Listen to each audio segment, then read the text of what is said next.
The Naval Safety Center sends assessment teams to squadrons around the world, conducting hundreds of safety assessments to help protect life and property. That's what these assessments do, is look at those processes to find out, why are you doing that alone and afraid out on the flight deck? What things are you missing? What aren't we giving you?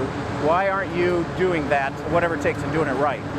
The teams found 5 common things that you can do to help prevent a mishap in your squadron. The first thing you can do is to make sure the appropriate supervisor, quality assurance personnel, collateral duty inspector, or division leadership is present and engaged during inspections and maintenance.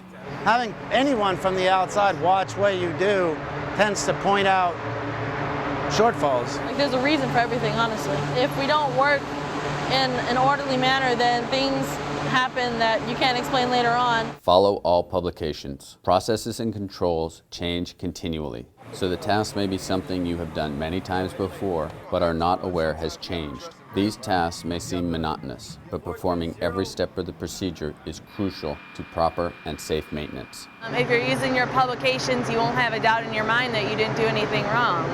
People see what you're doing, and that's how you're representing yourself and your squadron. Every process that we look at is governed by an instruction, governed by a publication. When we do those wrong, that's when it becomes a safety hazard. Proper risk assessment keeps your work as safe as possible. The decision to accept risk should be made at the appropriate level, and everyone included in the evolution should be aware of the risks and mitigation involved. If you believe that by practicing proper maintenance you are going to be safe, and by practicing proper maintenance when there's flaws identified you can then mitigate the risk, then you're going to have a safe environment. Experience and knowledge are the next factors most often neglected. Don't do a task you don't have the training or experience to do. Don't be afraid to ask for help if the task is outside your training or you are unsure of something.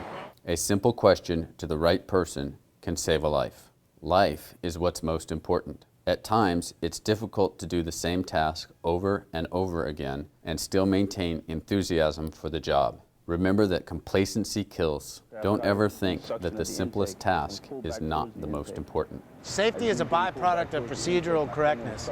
If you've bought into procedural correctness, you are fostering a culture of safety.